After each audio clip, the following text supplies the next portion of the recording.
Hey everyone, and welcome to episode 2 of 31 Days of Halloween. I'm Chad with the 1637 Productions, and these are my friends Greg and Anthony from the Trinity Film Group. So this week was a longer week since we had 5 full days of Halloween.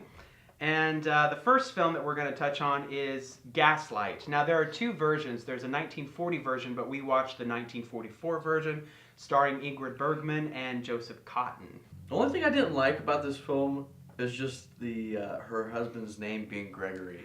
I don't know, maybe just me being Gregory. I was like, no, don't make him the bad guy.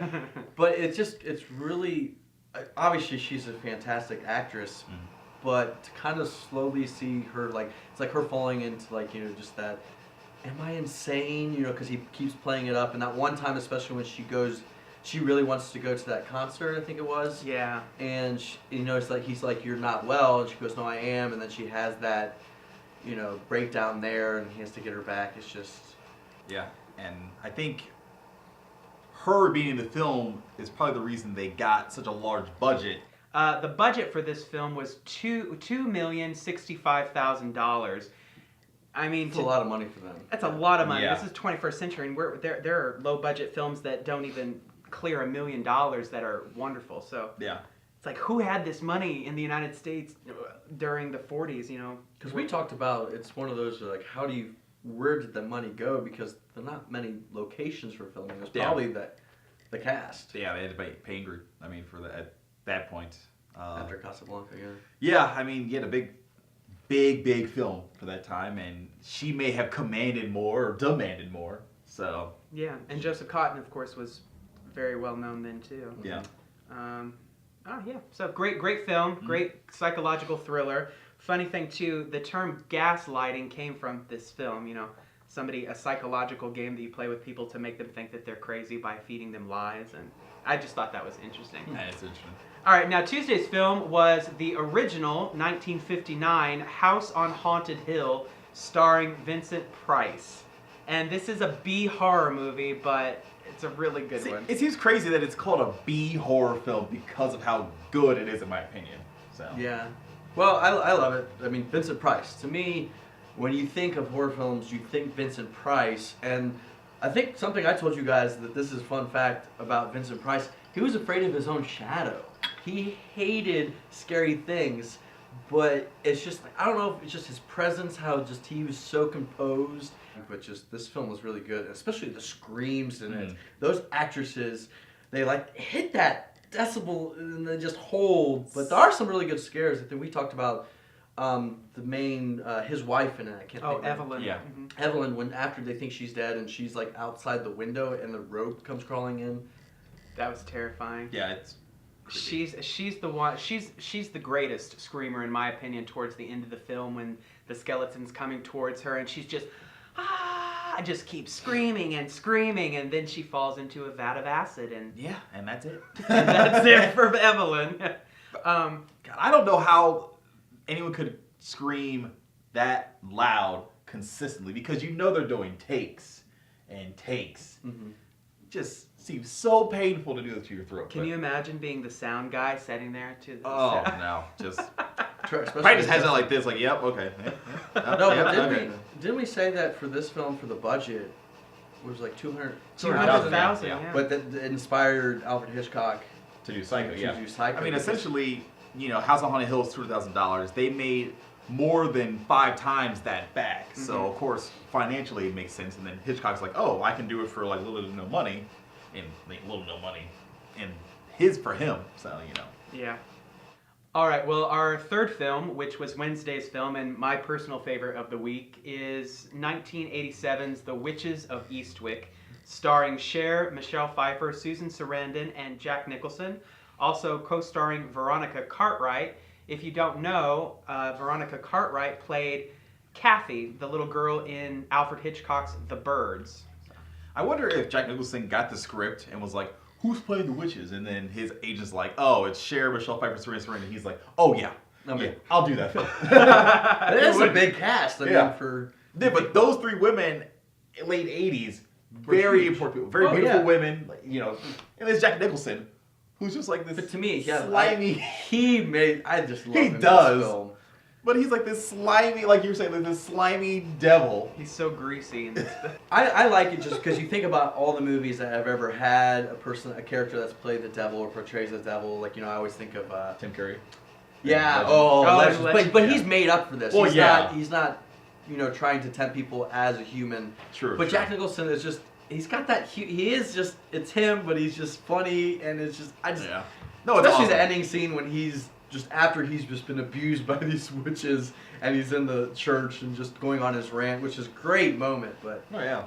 it's a great one. Actually, I was surprised when I looked on the Wikipedia page and Rotten Tomatoes that this film didn't get the best reviews when it came out, which was shocking to me, because it is, in my opinion, such a great film and a great adaptation of John Updike's book, The Witches of Eastwick. yeah, true. Okay. Yeah.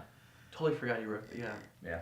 But I think you were saying that you had seen this movie as a kid. Yeah, I was like maybe 12 or something. It was on TV. And no kid should watch this movie because I was not anticipating such vulgar language for the film, like especially a lot of sexual language. You gotta remember, most scary films I watched when I was a kid. For some reason, that was the genre I went to. So. Our fourth film, Thursday's film, and my personal favorite to make fun of is The Funhouse from 1981. Yeah. 81. Side note, it's not fun. It's not a fun house at all. I thought it was pretty fun. It was pretty funny. Yeah. It's so one actor in this that the first time watching it, I was like, who is? I recognize this guy. It was the Kevin Conway when he's outside. I think he's outside of getting people the caller. Is that what they call him? He to me was like, I liked him in it, even though he didn't have that big of a role. But it's one of those horror films that the audience goes, "Run! Why aren't you running? You're an idiot! Why are you just standing there waiting for him to kill you?" It just gets so frustrating though. It's the worst. Nowadays it's, why are you running up the stairs? You're going to run out of stairs. But This one is, why are you standing there waiting for him to come back to life to grab you to kill you? It's just... Yeah.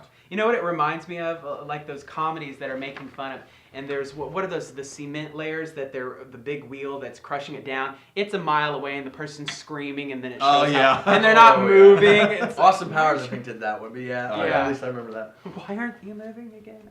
It's not really, it wasn't scary.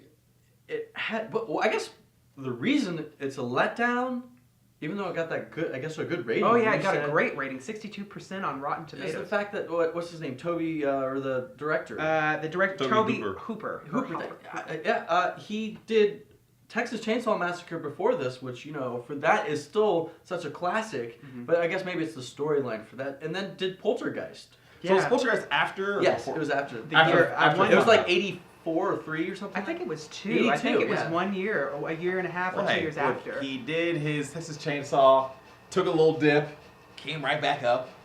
Poltergeist is great, so. Oh, Poltergeist. I think The Funhouse could have been a good movie had they. One, the monster I thought was ridiculous. I was expecting a deformed man like in Phantom of the Opera, but it was. Well, he had that split, whatever. Yeah, it was just Oh, bizarre. really weird. It was bizarre. It was bizarre. And our final film for Friday is the Abominable Dr. Phibes, which was, I believe, 1971, 71, starring Vincent Price and Joseph Cotton. And no, I did not do that on purpose. Repeat. Totally accidental. So this story is about a doctor and his wife. They get in a car wreck. They assume that he dies. The 8 doctors and 1 nurse don't save his wife. She dies. He's not dead, so he comes back to get revenge on these people by killing them off. Plague style. Yeah, but not really the plague. But what is it called? The 10 plagues of Egypt. Yeah. It's an interesting film.